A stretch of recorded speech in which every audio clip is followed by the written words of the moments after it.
if I were to put my name out there, put my face out there and try to develop a business, I want to be able to scale it and I want to be able to sell it in the future. I want to be able to pass it on to my children and create generational wealth.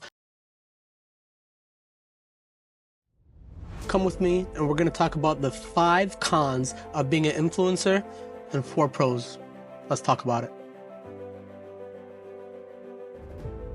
Number 1 con of being an influencer, you are the face of your business, meaning if anybody else wants to do what you're doing on your behalf, they can't.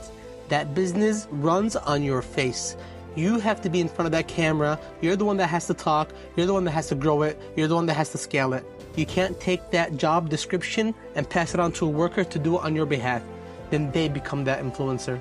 So that whole business model relies on you, and you can't really scale it to have other people work for you, and you're tied to that camera for the rest of your life as long as you want to be in this business. Number 2, the pressure of creating content. You constantly have to come up with new content day after day to stay relevant for the algorithm. If you don't, what happens is other people will come out with something better and then you're pushed down the totem pole. So you have to create new content constantly, and sometimes that content is not going to be ideal. It won't be on par, it won't be great, but you're pressured to put something out because you have to.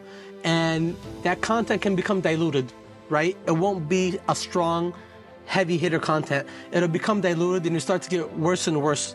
So if you're not staying fresh, you won't be relevant, and then there's a potential of you getting so desperate where you start copying other people, and they call it trends. But that's because they don't have an idea. They don't know what else to do because they're stuck and they have to stay relevant. So that content pressure will kind of eat at you.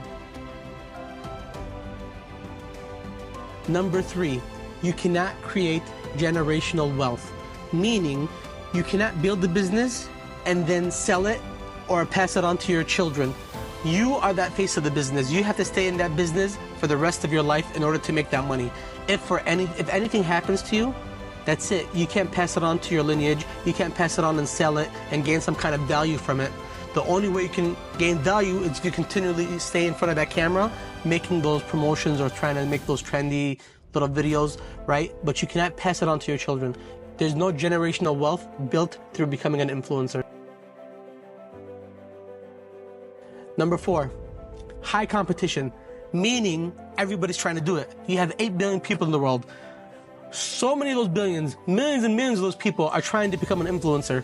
They have nothing else to offer besides standing in front of a camera and being creative, whether they be quirky or dancing or trying to embarrass themselves in some way just to get the views. Your views is your attention is their money source, right? So they're constantly competing with one another for your attention, and the competition is really, really high. So unless you do something out of whack, something that's embarrassing, something that pushes you to the limit, you won't become popular. You won't make it enough to get those views, to get those numbers up so you can gain some kind of real money. So the competition is very high. And number 5, privacy concerns. People will be in your life and it'll sometimes become almost overwhelming, right? People constantly coming to you and asking questions and almost paparazzi, right? And that can really eat at a person. They'll be in your life to the point where it smothers you and you don't have no time for yourself or your family. So those are some issues that you really got to consider if you want to become an influencer.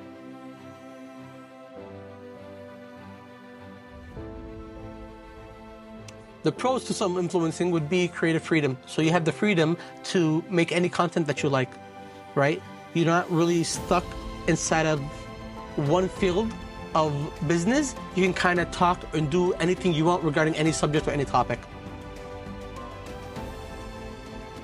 Number 2, you can work from anywhere. So you can do it from home, you can be on vacation, you can do it from a hotel room, from a village, from a city, from a country, whatever. You're not really stuck to one location. 3, there's a low startup cost. So you don't really have to come up with a lot of money up front to start doing this. All you need to do is have a microphone, set up a camera, and start talking. And the last one would be flexibility. You're very flexible. You can make content any time of the day. You can post it any time of the day. You're really not on a set schedule. So meaning I can wake up at 3 o'clock in the morning and decide to make a video and then post it by 12 o'clock in the afternoon. There's so much flexibility revolved around this. And I guess those are pros. But you want to weigh the cons to the pros. And in my opinion, the cons outweigh the pros, right? If I were to put my name out there, put my face out there and try to develop a business, I want to be able to scale it and I want to be able to sell it in the future. I want to be able to pass it on to my children and create generational wealth. I don't want a business tied to my face.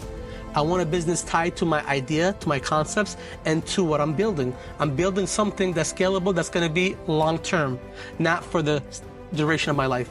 I need something that I can pass on my legacy.